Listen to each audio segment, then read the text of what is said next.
Sí, sí. Buenas tardes a todos y todas, espero que estén muy bien.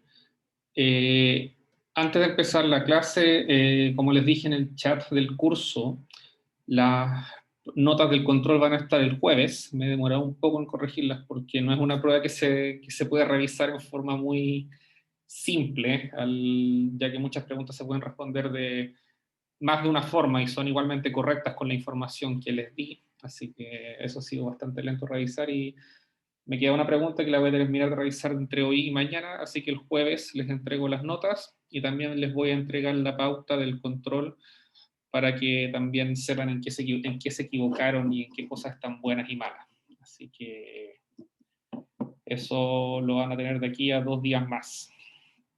Antes de eso, bueno, ahora siguiendo, vamos a seguir con la materia del curso. Hoy día vamos a seguir con los temas de procesos superficiales y cómo los procesos de aguas y ríos de transporte de agua, en particular ya sea con ríos y agua subterránea, tienen un efecto sobre las rocas y cómo las rocas también, la parte geológica, tiene un efecto sobre estos procesos. Y la imagen que vemos al fondo es una del Parque Nacional de Yellowstone en Estados Unidos, que es el volcán más grande, es el volcán activo más grande de la Tierra, mide 80 kilómetros de diámetro, es una caldera. Y la razón por la que estoy mostrando un volcán en vez de un río es precisamente porque desde un punto de vista hidrológico e hidrogeológico es uno de los lugares más interesantes de nuestro planeta porque está lleno de ríos.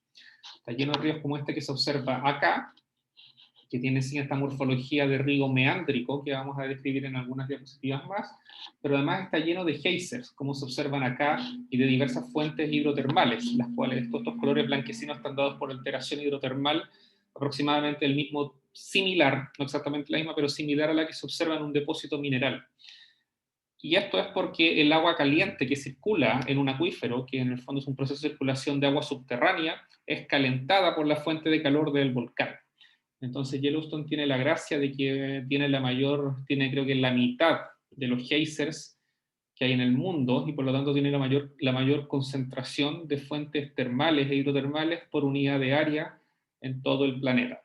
Además, está lleno de agua por todos lados, de ríos, de pantanos, etc. Entonces, se da una interacción bien interesante entre procesos volcánicos, es una pluma mantélica, y además todos los procesos hidrológicos e hidrogeológicos superficiales, como vemos en la foto del fondo. Entonces vamos a primero terminar algunas cosas de revisar algunos conceptos de ríos, que son principalmente asociados a la morfología de los patrones de drenaje, y después vamos a entrar en temas de aguas subterráneas. Entonces, en la figura lo que vemos es lo que se conoce como un patrón de un río anastomosado, donde vemos que el río no fluye como si fuera una línea recta. De hecho, los ríos rara vez fluyen como si fueran una línea recta porque sufren procesos de erosión, y estos procesos, al erodar el fondo, el lecho, debido en parte a que el agua no se transporta con la misma velocidad en todo el río, estos tienden a cambiar sus redes de drenaje y a producir patrones bastante complejos. Entonces esto es lo que se llama un río anastomosado, es el río Brahmaputra, un río que cruza el plato tibetano y baja por él y cruza los Himalayas y desemboca en la bahía de Bengala, que es uno de los abanicos aluviales más grandes del mundo, donde además justo antes se junta con el río Ganges, que es otro río gigantesco. Entonces este patrón anastomosado se produce en regiones donde hay donde la velocidad de los ríos disminuye en forma drástica, como por ejemplo en los arroyos que salen de las montañas hacia los valles. La razón por la que se producen es porque los sedimentos que transportan estos ríos no se van acumulando, perdón, estos sedimentos no se van acumulando a medida que se transportan dentro del río, y por lo tanto el arroyo, el agua, este material sedimentario no puede cortar un canal profundo. Entonces lo que sucede es que cuando hay un cambio muy abrupto de pendiente o de caudal, como por ejemplo la salida de un glaciar, el arroyo se extiende, la fuente de agua se extiende sobre un área un área amplia y donde además ocurren, por ejemplo, variaciones estacionales, por ejemplo, donde hay variaciones estacionales muy notorias, donde, por ejemplo, en un glaciar el cambio entre el verano y el invierno hace que aumente mucho el caudal de los ríos. Entonces la consecuencia es producir este patrón anastomosado de redes de drenaje, como por ejemplo también es muy similar a lo que se observa en un delta, como por ejemplo el delta del río Ganges. Obviamente también aquí hay una depositación gigantesca de material sedimentario que es transportado por el río, y eso también se puede identificar en el registro geológico. Y algo que ustedes hayan visto quizás son los ríos meándricos, son ríos que rara vez, los ríos cuando se reequilibran, como les decía, un río rara vez puede fluir a escala larga de tiempo en una línea recta porque va erodando parte de su patrón de drenaje debido a todo el material sedimentario que transporta. Y parte de la consecuencia de estos procesos de erosión es la formación de estos meandros, que son estas curvas que se producen al erodar distintas partes del río en forma diferencial. Típicamente, no, me equivoqué ahí.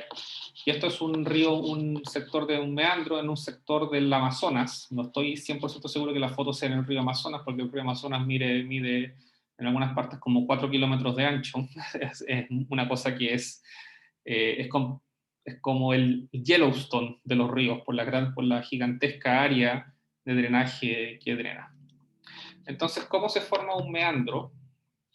Podemos suponer en un principio que tenemos un río que fluye en forma recta, pero las variaciones naturales en la profundidad del agua y la fricción asociada hacen que la corriente del movimiento se balancee, vaya cambiando, haya zonas en las cuales esta corriente sea mayor debido por ejemplo, a que el fondo del río es erodado en forma diferencial.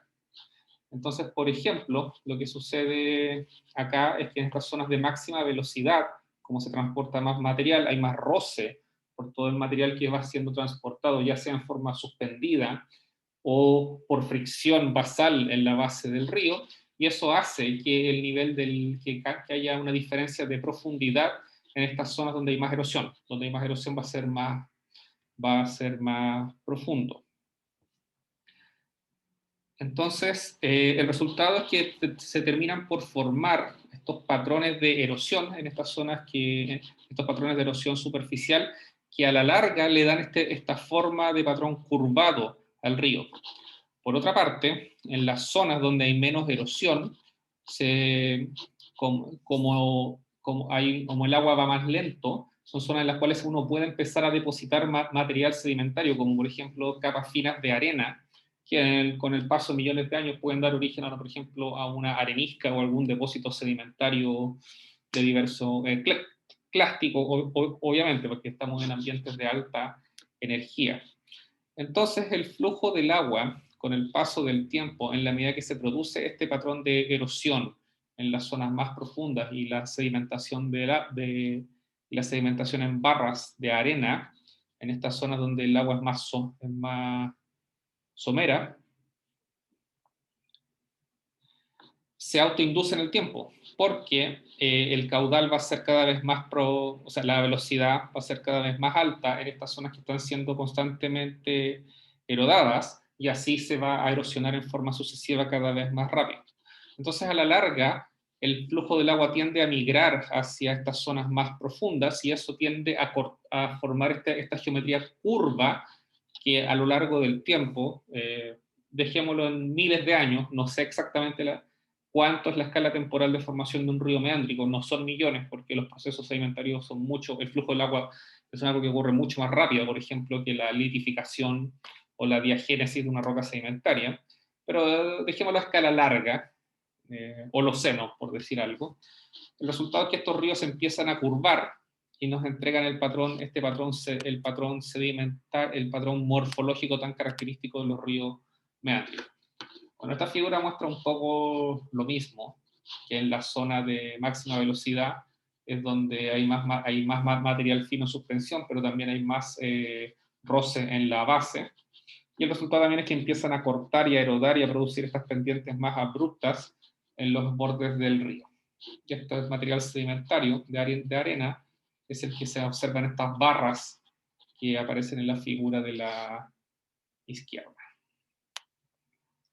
Entonces, uno puede pensar que si esto uno lo realiza a lo largo de, o sea, que estos patrones de erosión y sedimentación que se alternan debido a la variabilidad natural de las corrientes de agua, van a producir estos ríos meándricos y que a lo largo del tiempo la formación de los meandros se va a intensificar cada vez más.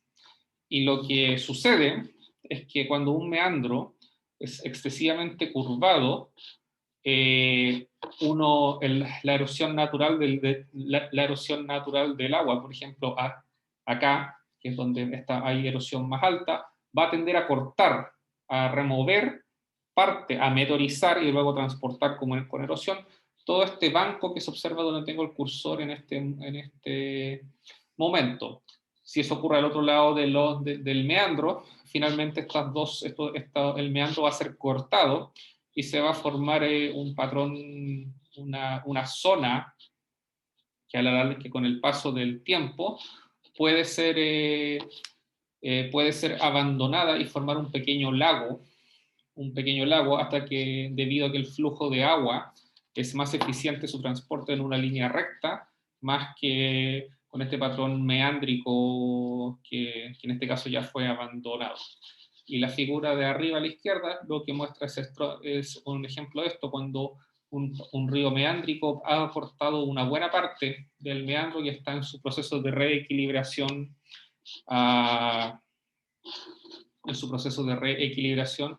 mediante el cual el flujo de agua va a continuar hacia el nivel del mar o al nivel basal, la zona más plana donde no hay diferencias de elevación y por lo tanto no hay efecto de la gravedad que pueda mover el agua. Entonces, ¿cómo se ve un río meándrico? Probablemente muchos de ustedes lo han visto. Este es un ejemplo del río Rucanucu, que queda en el sector de Icalma, en la cordillera, bueno, esto ya está pasado la cordillera, está cerca de la frontera con Argentina, en la 9ª región, donde vemos meandros bastante claros, como donde tengo el cursor. No es en todo el sector del río. Estas son cosas que son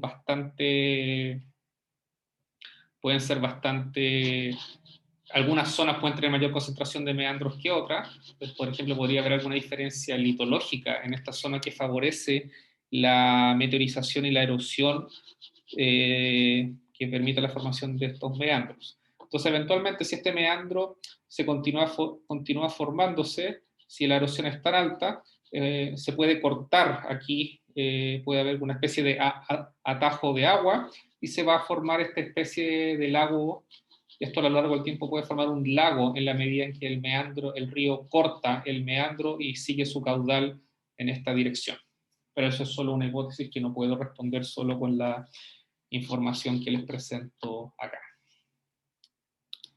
Otro tipo de estructuras pero que se observan sobre todo en zonas más bien tropicales, o zonas con grandes ríos, de los cuales no hay en Chile. En Chile en verdad no hay ningún río que se pueda clasificar así a escala grande respecto a los grandes ríos de la Tierra, por la simple razón de que la distancia de la cordillera al mar es de 150 kilómetros promedio, entonces son ríos muy pequeños que no alcanzan a drenar grandes cuencas sedimentarias o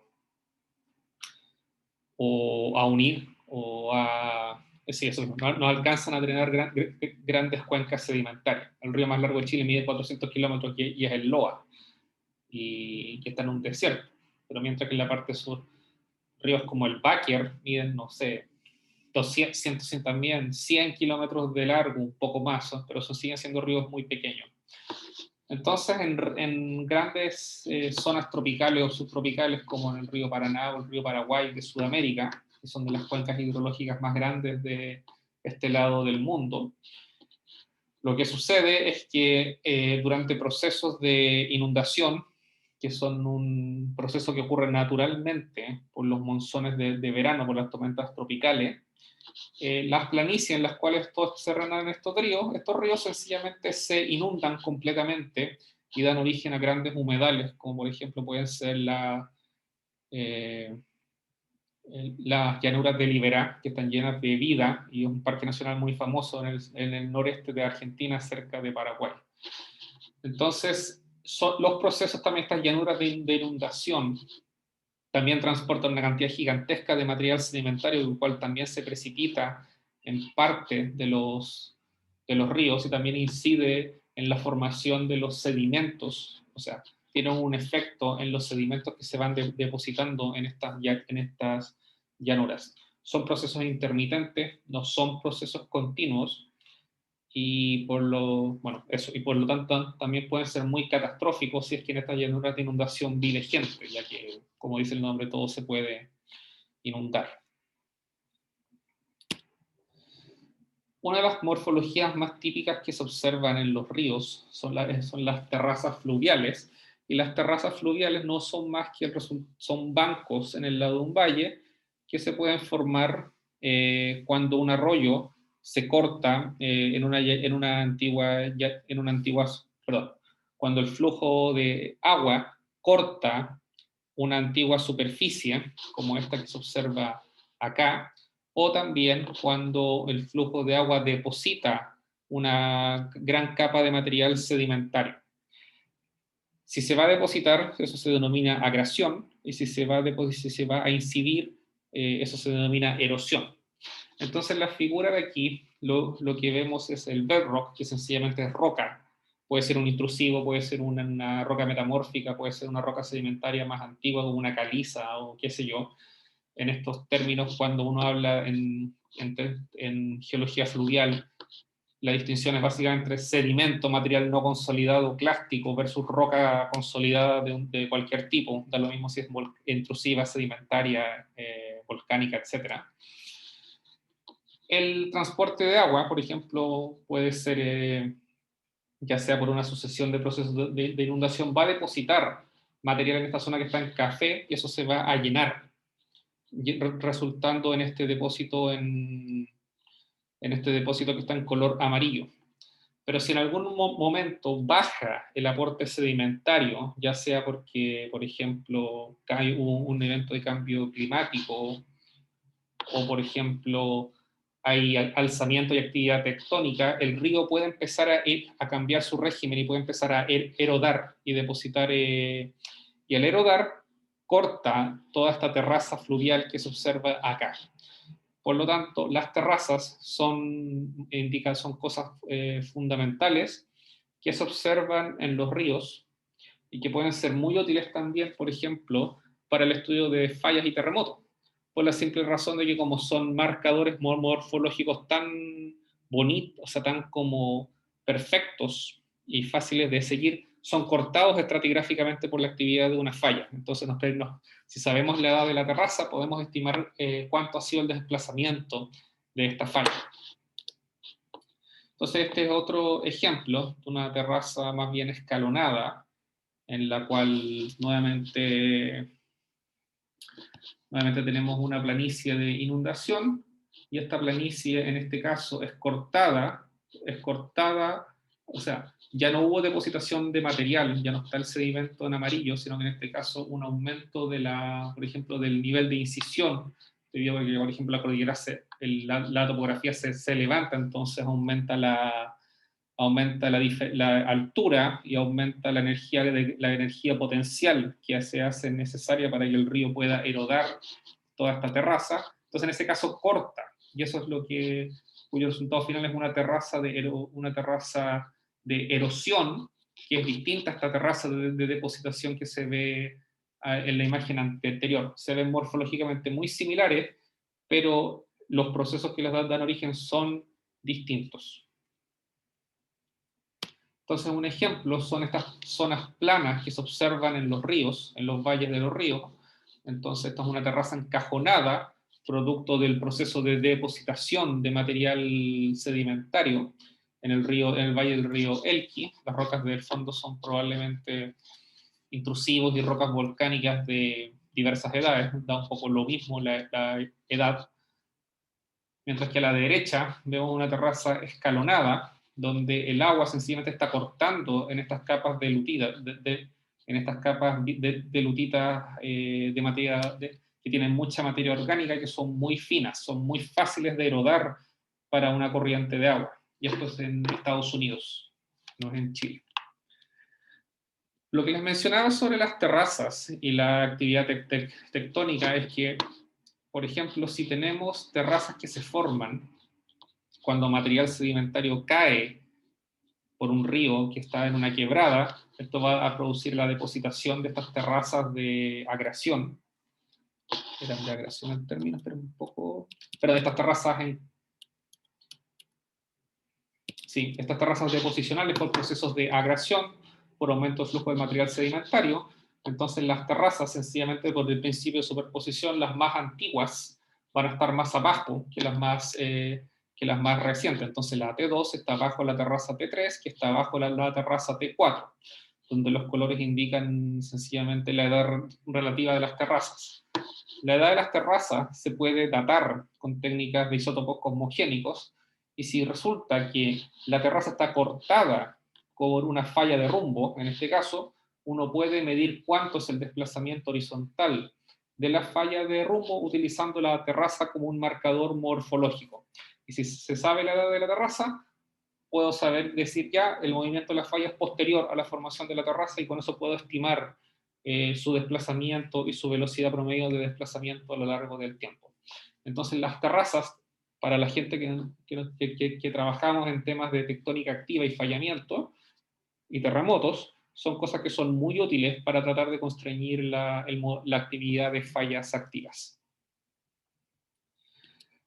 Finalmente, antes de bueno, me quedan 3 diapos de procesos de ríos y terrazas. La mayoría de estos procesos no son constantes, sino que ocurren en forma transiente, alternada en el tiempo.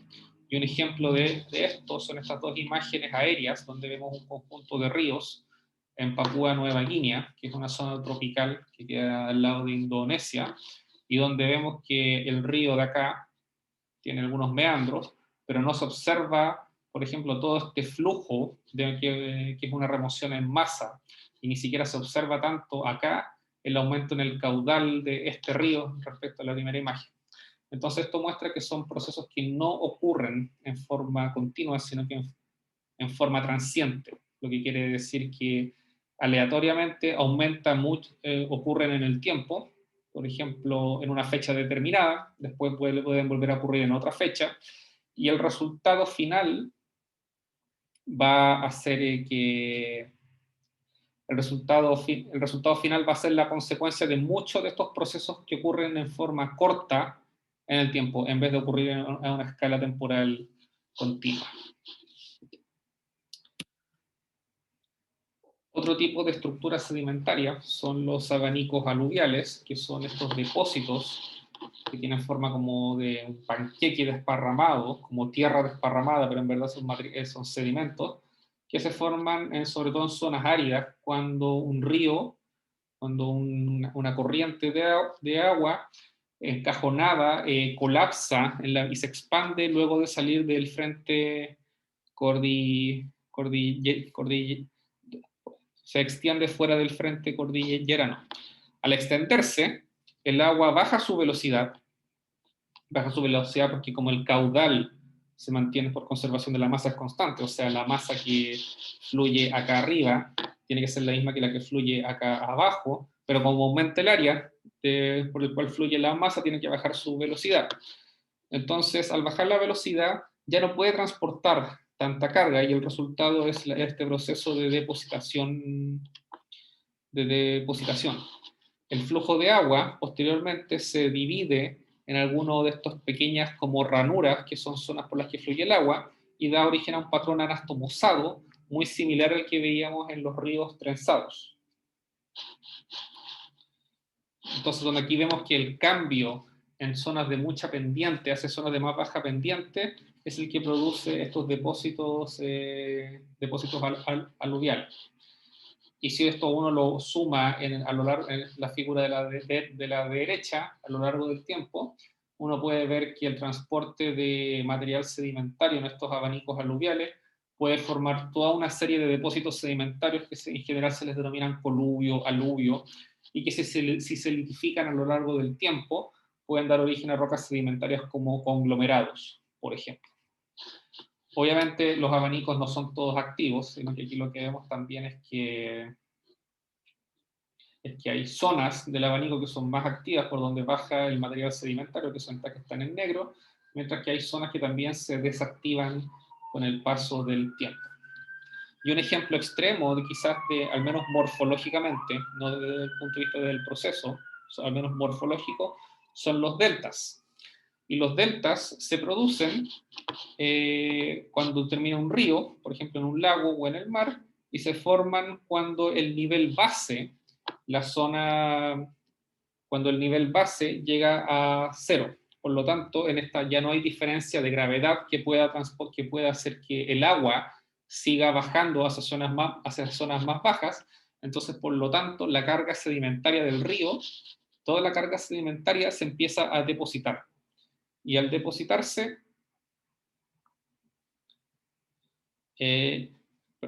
bueno, y como el agua ya no tiene una gran diferencia de gravedad que haga que fluya, el río se empieza a extender y empieza a formar toda esta serie de brazos. Y por lo tanto, como la carga ya empieza a dejar de moverse, el material sedimentario que estaba en suspensión se empieza a depositar y empieza a formar toda una serie de depósitos sedimentarios bien característicos que los sedimentólogos son especialistas en identificar.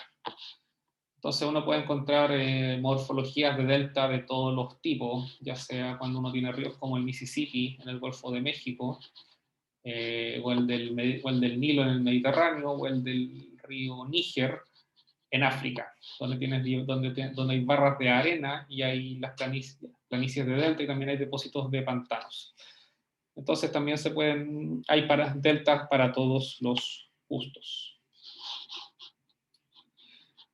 Bueno, y esto que está acá es sencillamente la foto de un delta, que es del río Mekong en Vietnam, donde además los deltas, además como tienen tanta agua repartida en todos sus brazos, resultan en que son grandes zonas muy buenas para la agricultura, porque el agua ya no está concentrada solamente en un canal principal como acá, sino que es repartida a lo largo de un área mucho más grande. Entonces ahora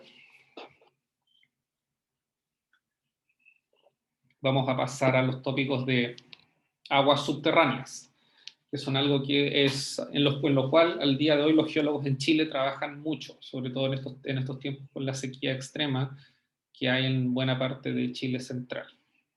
Entonces en la foto, en las figuras, lo que vemos son dos fuentes desde las cuales sale agua. A la derecha vemos que el agua sencillamente sale pareciera que una grieta en el interior de la Tierra, mientras que en la foto de la izquierda lo que se observa es como una zona con barro, donde el agua también emerge desde algún punto, emerge desde abajo, aunque en este caso es más difícil identificar de dónde sale, porque toda esta zona que tiene barro está húmeda y por lo tanto está llena de agua. El agua subterránea, que es lo que estudia la hidrogeología, representa una fracción importante de la masa de agua presente en los continentes, tanto en el suelo como en el subsuelo. Entonces es importante sencillamente por esa razón. Es agua que se utiliza para el consumo humano, que se utiliza para la producción industrial. Las minas del norte funcionan en base a agua subterránea.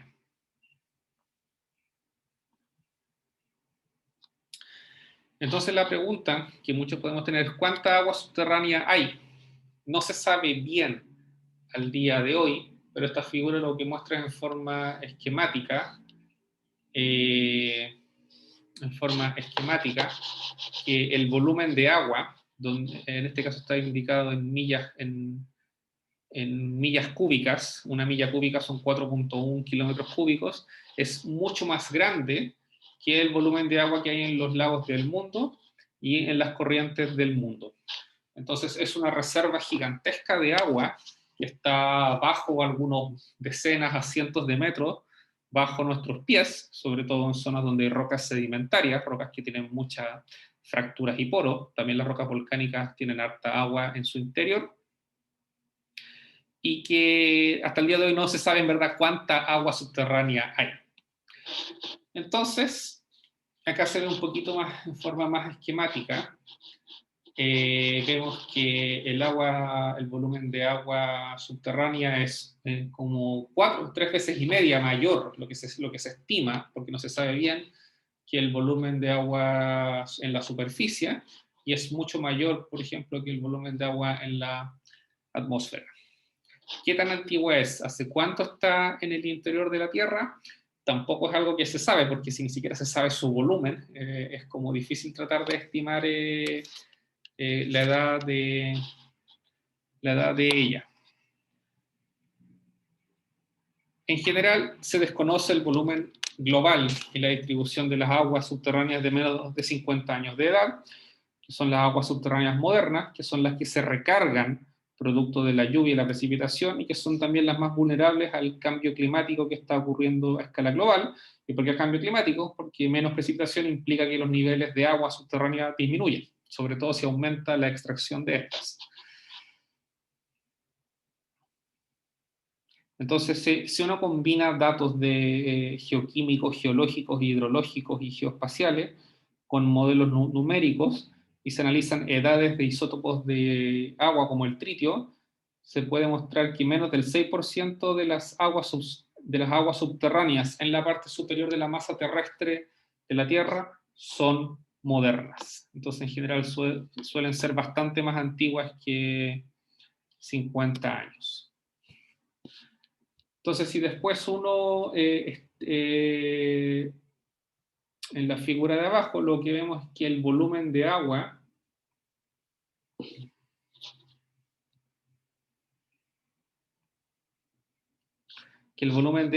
menor, con edades menores, perdón, mayores a 50 años, lo que se infiere utilizando una serie de modelos es del orden de 22 millones de kilómetros cúbicos. Y si comparamos con el volumen de las aguas cuya edad conocemos, que son 0.3 kilómetros cúbicos, vemos que el volumen del agua que no conocemos de las edades más antiguas es una fracción, es muchísimo más alto que el de las edades de las aguas más recientes, que son las que en general están disponibles para la explotación industrial de estas aguas. Entonces, quizás algunos en este momento se están preguntando si uno tiene un río que sale de una vertiente, de una roca, quizás que hay ríos adentro de la Tierra. Y la respuesta en ese caso es bastante decepcionante, porque la verdad es que no hay ríos al interior de la Tierra. Lo que hay son rocas que tienen poros, cavidades, como una arenisca, y el agua se viaja dentro de estas cavidades. Entonces, el concepto fundamental en hidrogeología, uno de los conceptos fundamentales es la porosidad de las rocas. Y las porosidades no son más que cuántos huecos, cuántos agujeros, cuántos poros tienen disponibles, cuánto espacio tienen disponible las rocas para transportar agua. Entonces, en esta figura, lo que vemos es una sección esquemática de una arenisca, donde hay poros que tienen agua, y que estos poros se alternan con los granos que forman, con los granos de arena de algunos milímetros, o una fracción de milímetro, junto con el cemento, que es el que litifica la arenisca. Y lo que vemos cuando uno lo ve en un microscopio, se ve esto mismo, los granos, el cemento y los poros, que son los que pueden almacenar agua. La figura de la derecha lo que muestra es la porosidad que tienen las rocas en general. Las rocas las peores rocas para transportar agua en su interior son los intrusivos y las rocas metamórficas, porque su porosidad es muy, muy baja. Un intrusivo, como son puros cristales, y como se forman por enfriamiento de un magma al interior de la Tierra, no solo la presión litostática que ejerce la presión que tiene la sobrecarga de roca va a hacer que, que los potenciales poros que hayan se cierren también en la medida en la que el magma se va cristalizando y enfriando. Entonces suelen ser rocas muy malas, no suelen, son rocas muy malas para almacenar agua. Pero en la medida que pasamos hacia rocas sedimentarias, la porosidad de estas rocas aumenta. Si tenemos un conglomerado, por ejemplo, que es una roca que tiene formada por clastos de diverso tamaño, estos clastos tienen poros, y ahí se puede almacenar agua. Las areniscas tienen, como veíamos en forma esquemática, son rocas que tienen muchos poros y son muy buenas para el transporte de agua. Las lutitas, estas rocas sedimentarias de materia orgánica de grano muy fino, también clástica, suelen tener poca porosidad, así que no son buenas para transportar agua. Las calizas, hay de todo. Las calizas per se no tienen muchos poros, pero como las calizas con el agua se produce meteorización química al formar ácido sulfúrico, entonces se pueden disolver y se pueden generar fracturas en ellas, como estas que se observan acá, y estas fracturas pueden generar una fuente de permeabilidad, de porosidad secundaria que también permiten que se pueda almacenar y transportar agua. Y arriba vemos en esta columna un basalto, el cual, dependiendo del tipo de basalto, puede o no ser, o de roca volcánica, en verdad, puede o no ser porosa. Una roca como un basalto tiene muchas vesículas, muchos poros que se forman por la pérdida de vapor de agua, cuando el flujo por el enfriamiento del basalto. Y esos poros pueden ser buenos para transportar agua si es que el basalto es luego enterrado por sucesivas erupciones volcánicas o por sucesivas erupciones volcánicas. Entonces, en ese caso, si tienen muchos poros, son buenas rocas para transportar que pueden potencialmente transportar agua. Esperen un poco.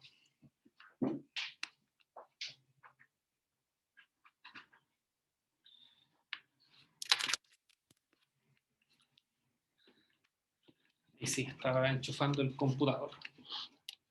Las ignimbritas, estas rocas que son los depósitos de los flujos piroclásticos, son excelentes son excelentes acuíferos, son excelentes rocas para transportar agua. Y de hecho, en el norte de Chile, muchos de los niveles freáticos donde hay agua, muchos de los acuíferos que hay, se forman en ignimbritas, en rocas volcánicas. No en intrusivos, recuerden eso. Entonces, ¿cómo fluye el agua en las rocas? Sencillamente el agua tiene que fluir a lo largo de toda la red de poros que hay dentro de una roca que sea porosa, como nuestra arenisca. Y como la distribución de granos en una arenisca es media aleatoria, el agua no fluye en línea recta, sino que tiene que seguir una trayectoria bastante convoluta, bastante curva y quizás bastante poco eficiente. Entonces, por lo tanto, el flujo de agua adentro de una roca ocurre a velocidades que son muy lentas, muchísimo más lentas que la velocidad de transporte del agua en un río o en un lago. Entonces, lo principal que hay que recordar es que el transporte de agua al interior de la Tierra ocurre a velocidades muy, muy bajas. Ahora, porosidad no es lo mismo que permeabilidad. Y la diferencia es la siguiente. La permeabilidad hace referencia a qué tan conectados están estos poros. Porque si ahí pueden haber muchos poros, pero no están conectados, el agua no va a fluir. Entonces, si tenemos nuestra arenisca que tiene poros y que además tiene fracturas, entonces los poros están conectados con las fracturas y el medio es permeable. El agua puede fluir a lo largo de toda esta red de cavidades. Si las arcillas no están... Las arcillas pueden ser de todo. Pueden algunas ser...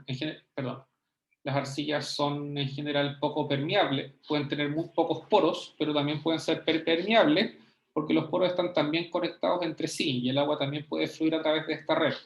Pero en el caso de un granito pasa lo inverso. El granito no tiene mucha porosidad, tiene fracturas. Estas fracturas le dan una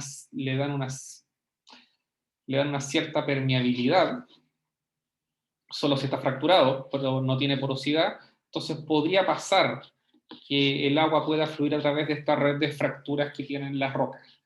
Entonces, lo principal es que no nos basta solo el que hayan poros por los cuales podamos inyectar agua, sino que además tiene que haber estos poros tienen que estar conectados entre sí para que el agua pueda fluir a lo largo de las rocas. Entonces, ¿cómo funciona el agua subterránea en términos más prácticos? La figura de la izquierda lo que muestra es un esquema de lo que se llama un acuífero no confinado, un acuitardo y un acuífero confinado. Un acuífero es una capa porosa de roca, capa porosa y permeable que tiene agua en su interior. Entonces, un acuífero confinado está limitado arriba por una capa de roca impermeable y abajo también, que se llama un acuitardo, y un acuitardo no es más que una capa de roca que tiene baja porosidad y permeabilidad, o puede ser una capa de lutita, por ejemplo, un cuerpo intrusivo. Un acuífero no confinado, que es el que está arriba, es sencillamente un acuífero que no tiene una capa impermeable sobre él, y por lo tanto el agua se puede transportar por todo, desde los suelos hasta las capas de roca, sencillamente por flujo permeable. Y tanto los acuíferos no confinados como los confinados son zonas que tienen alta porosidad y alta porosidad y alta permeabilidad. Y un ejemplo de eso lo vemos a la derecha, donde tenemos una sección de las montañas rocallosas del oeste de Estados Unidos, donde dos capas de roca, que son la formación Ogallala, que es una capa de roca, una arenisca probablemente, un medio muy poroso y permeable, no tiene nada, es la capa que está bajo el nivel del suelo, no tiene ninguna capa impermeable sobre ella y por lo tanto forma un acuífero no confinado, mientras que hay una capa más abajo que es la arenisca Dakota, que está tapada, que yace bajo y sobre una capa de lutitas. Entonces esta arenisca forma un acuífero confinado. Ahora, ¿de dónde viene el agua? El agua probablemente viene de las tormentas que se forman cuando las nubes ascienden y ascienden al chocar con las montañas rocallosas, aumentando la precipitación, produciendo mucha precipitación. Y también los ríos que drenan las montañas también pueden inyectar agua en estos niveles permeables que están justo donde cambia la morfología del frente cordillerano. Y como la capa además está plegada, entonces el agua puede inyectarse en esta zona donde tengo el cursor, donde, por ejemplo, puede ser en el limbo de este sinclinal, y luego puede fluir a lo largo de mucho tiempo hasta las zonas en las llanuras, en las zonas planas, donde pueden ser explotadas mediante un pozo.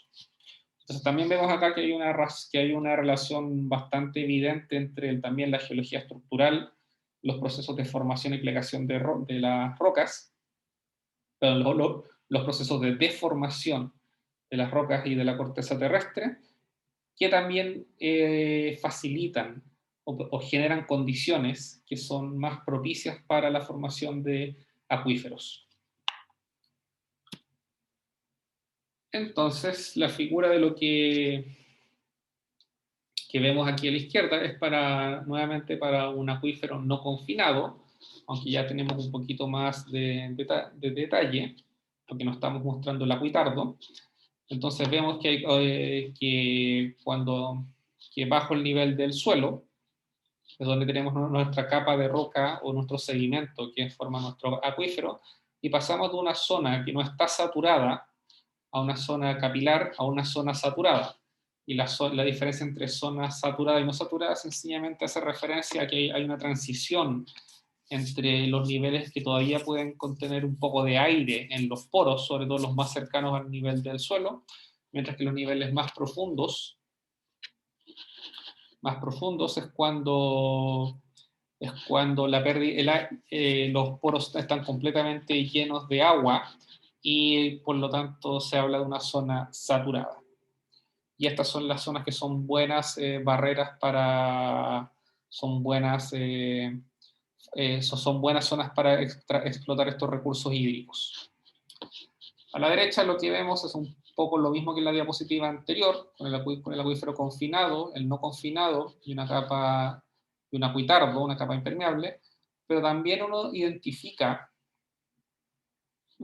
zonas que son acuíferos perched o acuíferos colgados, que se forman cuando, por ejemplo, un nivel muy local, por ejemplo, puede ser un lente muy arenoso dentro de una formación sedimentaria más grande, cuando este lente puede tener mucha agua y yace justo sobre, por ejemplo, nuevamente una estructura sedimentaria como una capa de lutitas bajo este lente arenoso muy poroso y permeable.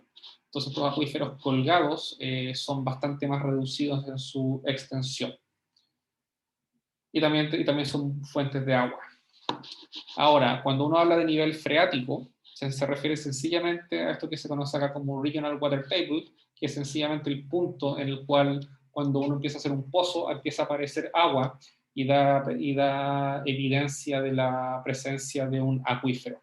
Entonces, no es más que una cosa de terminología semántica. ¿Cómo fluye el agua? ¿Cómo fluye el agua y qué forma tienen los acuíferos en los niveles de agua al interior de la Tierra?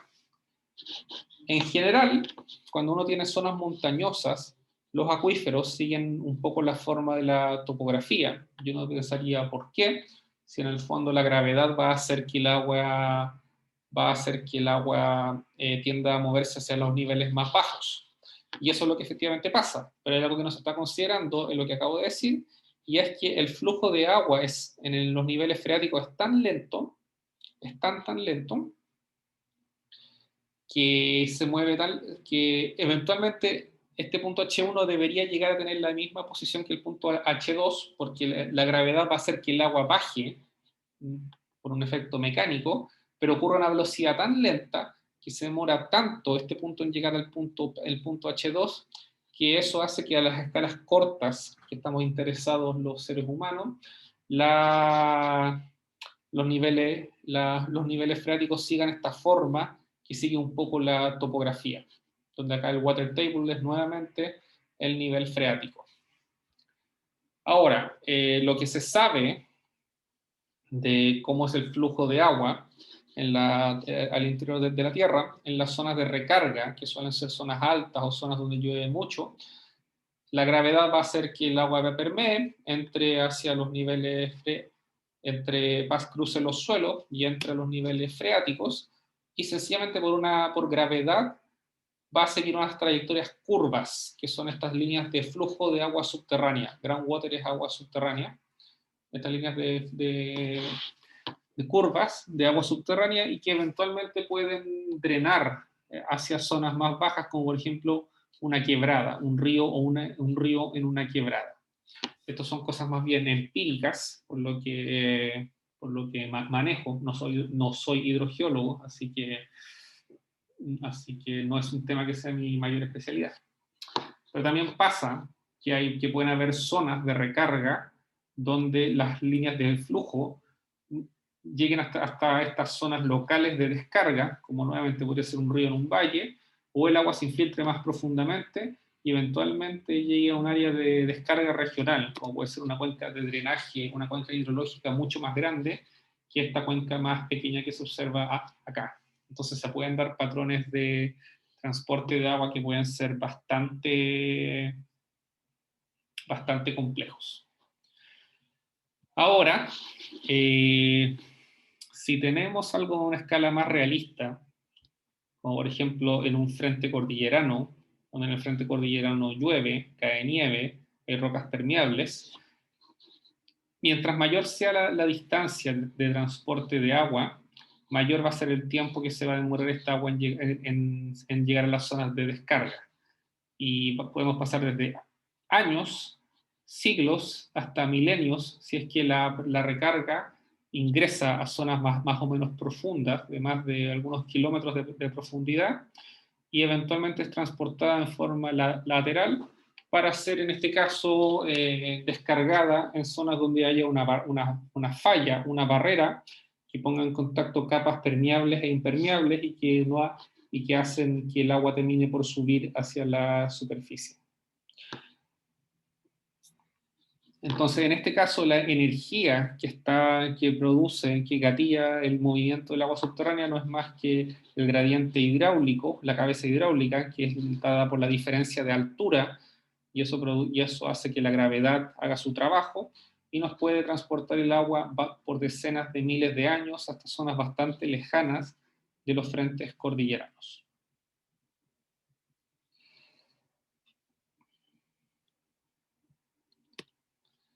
Entonces, ¿cómo se transporta el agua? Hay muchas formas. La forma más simple es que, como lo que hemos visto en la figura anterior, donde llueve, el agua se infiltra y entra al acuífero, y después naturalmente cuando el acuífero intersecte la superficie, el agua va a descargar, y ahí tenemos un pequeño estero, como en la foto que les mostré al principio de la parte de agua subterránea. También puede pasar una situación como la que mostré en la diapositiva anterior, donde se infiltre en una serie de capas que tienen mayor o menor porosidad y permeabilidad, y estas capas y el agua va a fluir dentro de estos acuíferos hasta que una falla delimite el acuífero con una roca impermeable, como un bloque, por ejemplo, un gneiss, que es una roca bien impermeable, y la diferencia y la energía que trae el agua va a hacer que esta empiece a subir y se formen emanaciones de agua justo en la zona de la falla.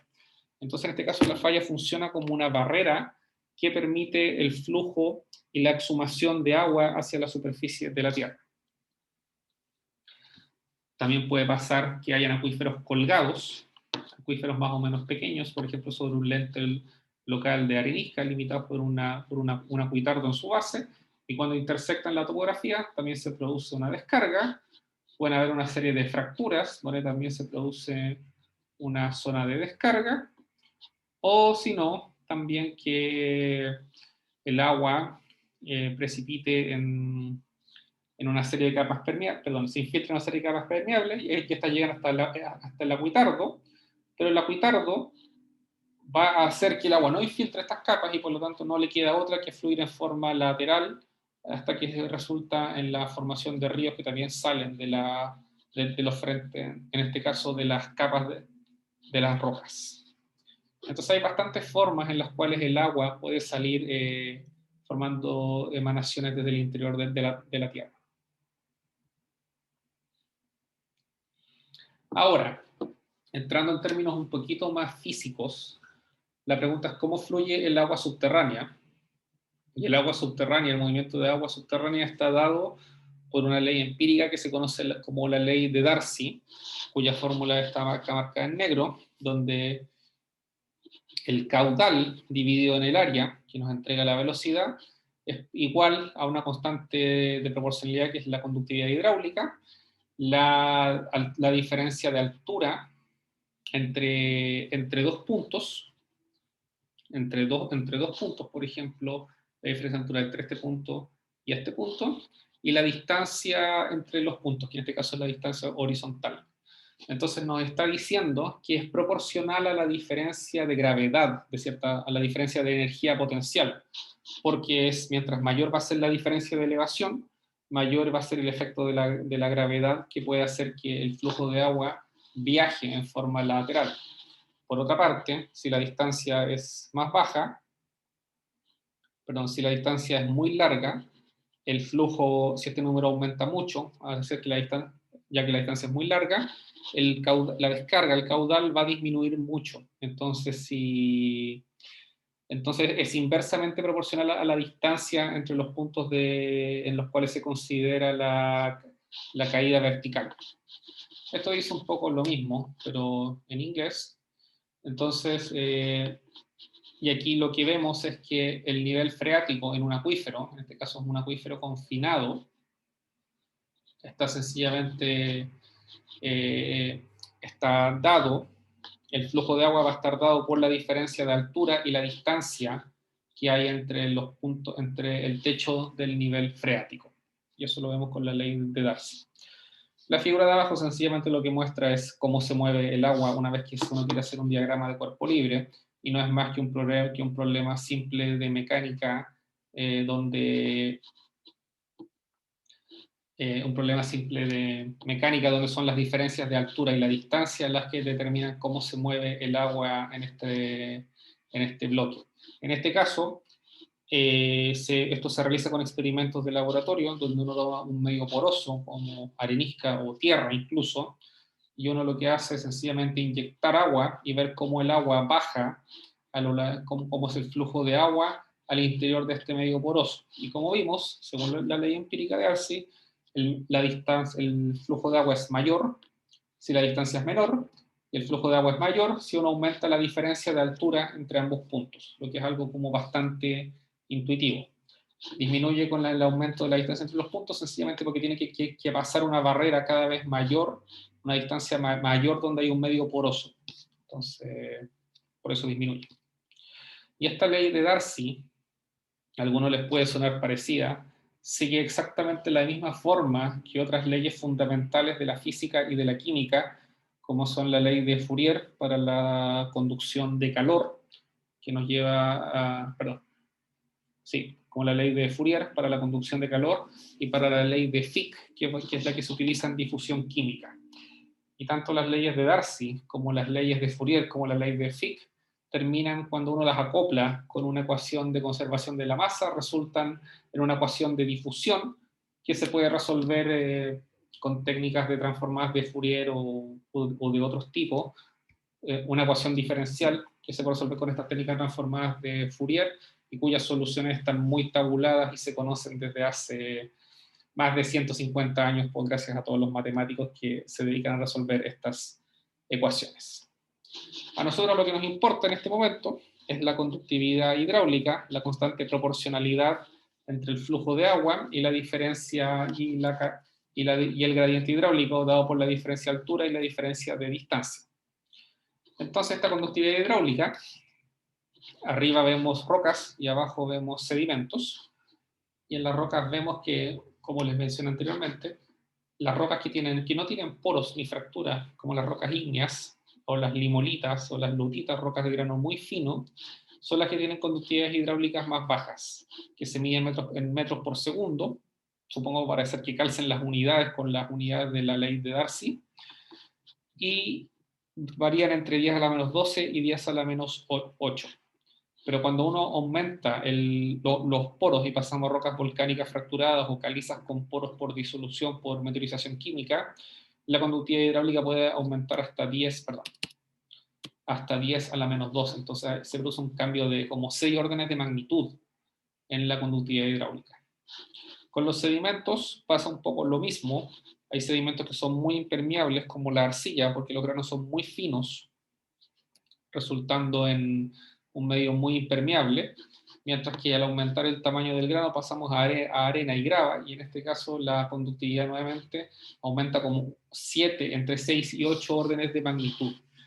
Entonces esto también nos dice nuevamente que arena, grava, rocas volcánicas fracturadas y calizas con poros por disolución son las mejores rocas, los mejores materiales para transportar agua en el interior de la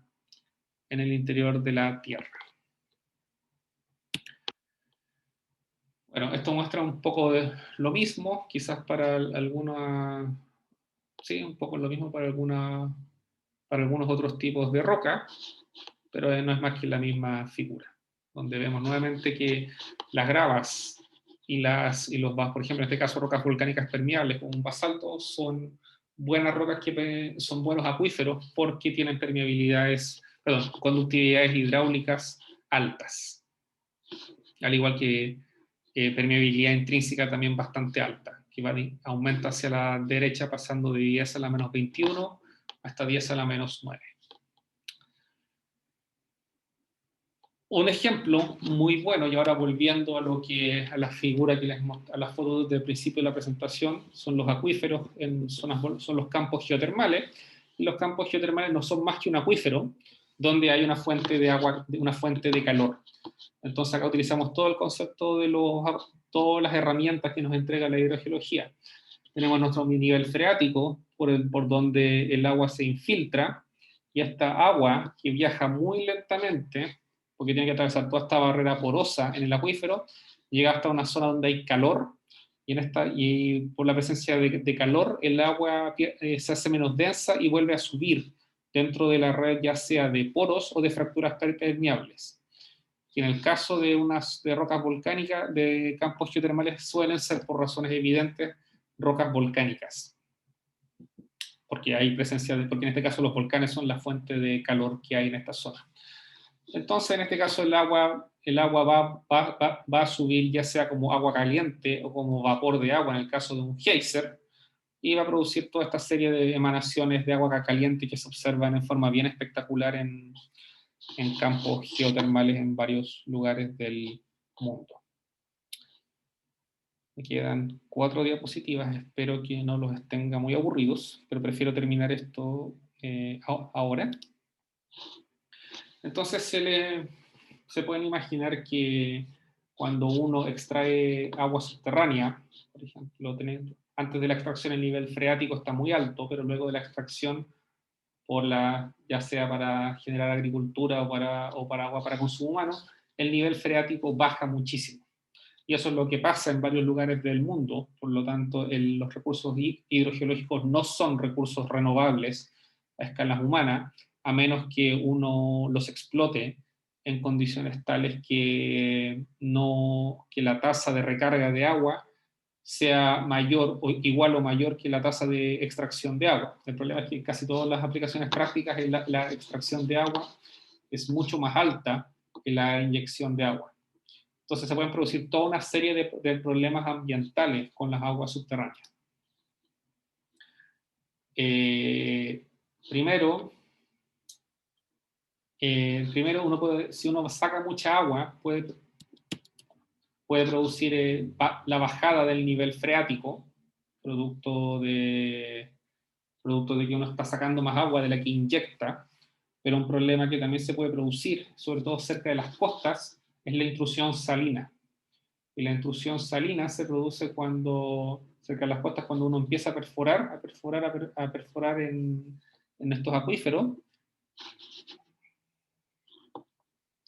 Y si las aguas subterráneas se retiran por sobreextracción, esto también va a generar una diferencia de presión y parte de estas aguas puede ingresar a las napas de agua subterránea. Y ahí sí que se produce un problema grave, porque básicamente el acuífero queda como contaminado por agua salada y ya no se puede seguir explotando para consumo humano. Entonces es un problema bastante serio. Ahora, ¿cómo podemos determinar cuánta agua estamos sacando de los acuíferos o intentar cuantificar? Y eso se puede hacer con satélites, con varios tipos de sistemas satelitales, en los cuales aquí lo que muestro son de 2 satélites de la misión GRACE de la NASA. Estos son satélites que miden el campo de gravedad de la Tierra, donde la distancia de estos satélites va a ser proporcional a la aceleración de gravedad, que como sabemos no es homogénea, no es uniforme sobre la Tierra, varía producto de la distribución de las rocas.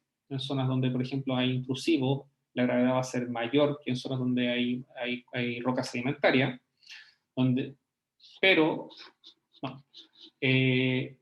Y pueden esperar de que si uno saca mucha agua de un acuífero, la aceleración de gravedad cambia. Y eso es lo que se observa en esta figura, donde los colores en verde muestran la diferencia, muestra como la gravedad antes de un periodo de sequía, y los colores en más rojizo muestran la pérdida, la disminución de la gravedad, producto de la extracción de agua en los acuíferos del centro de California, en el oeste de Estados Unidos, que es una de las zonas que mayor problemas de aguas subterráneas tiene, debido a que viven 40 millones de personas en California, y en este valle agrícolas de todo el centro se producen una buena cantidad de los vegetales que se consumen y de las frutas que se consumen en Estados Unidos. Entonces el rojo muestra la pérdida de gravedad por la extracción de agua durante un periodo de sequía. ¿Y qué es lo que produce eso? Subsidencia. Cuando uno extrae agua en forma excesiva, uno está sacando el material que está en los poros, y después los poros empiezan a compactarse producto de la pérdida de este material, sencillamente por la sobrecarga de la zona superficial. Y esta geóloga del Servicio Geológico de Estados Unidos muestra con una barra vertical cuánto ha bajado la superficie en 25 años, aproximadamente 1,5 metros en 25 años, en el interior de California. Y esto está directamente asociado a la bajada del nivel freático, donde los puntos en rojo, acá están Los Ángeles, en esta zona que está acá, Estos son pequeñas cuencas sedimentarias, pero en el valle central de California, que es donde vemos acá estos puntos, el nivel freático ha disminuido más de 3 metros por la extracción excesiva de agua y también porque los periodos de sequía hacen que los acuíferos no se puedan recargar. Y esto es un tema que conozco bastante bien porque mi compañero de oficina, cuando estaba en el doctorado en Estados Unidos, estudiaba estos acuíferos utilizando imágenes satelitales que permiten medir cuánto se mueve, cuánto baja o sube la superficie de la Tierra. Y este mapa lo que muestra es que los colores en rojo, más rojizos, la superficie ha bajado más de 30 centímetros por año por extracción de agua a lo largo de los acuíferos que hay en el centro de California. Entonces, esta señal de subsidencia no es más que por la extracción de agua y por la posterior compactación del acuífero. También son importantes de tenerlas cuantificadas porque nos permiten identificar dónde el acuífero está perdiendo su permeabilidad original al compactarse. Y lo que vemos es que acá, en este punto que se llama CRCN, donde vemos en puntos en negro, vemos que durante un periodo de sequía, que esto drought es sequía en inglés, la superficie baja porque el acuífero no se recarga, se le sigue sacando agua pero no se recarga, y cuando la sequía para, cuando empieza a llover, que es lo que muestran las líneas azules de la derecha, que en este caso lo muestran como descarga de ríos, cuando la sequía para, la subsidencia termina porque el acuífero empieza nuevamente a acumular masa. La masa que se saca del acuífero, que es el agua, es más o menos equivalente a la masa que se inyecta, que es la recarga natural por las lluvias de los inviernos de Estados Unidos.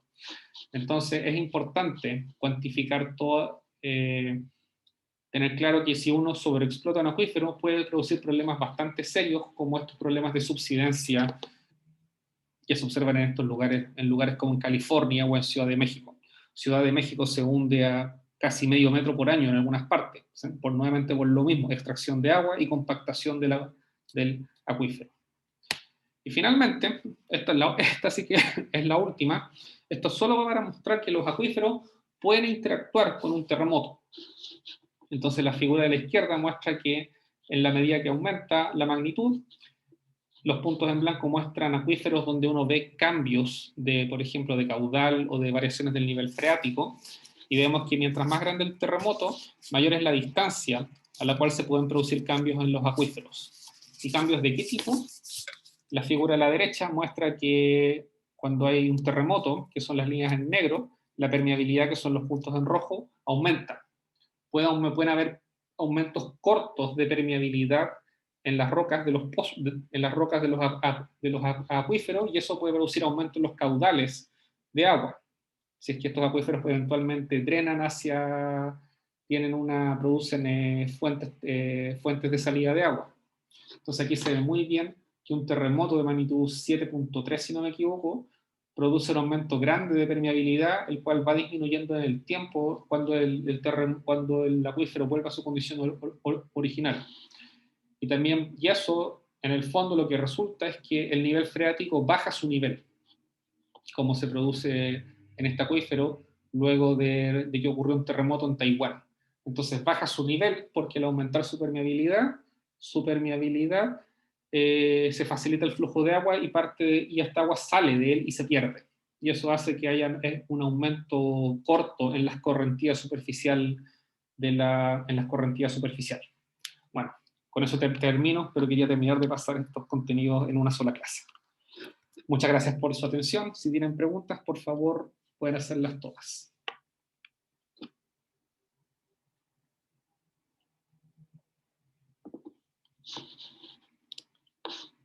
Todas las preguntas son bienvenidas.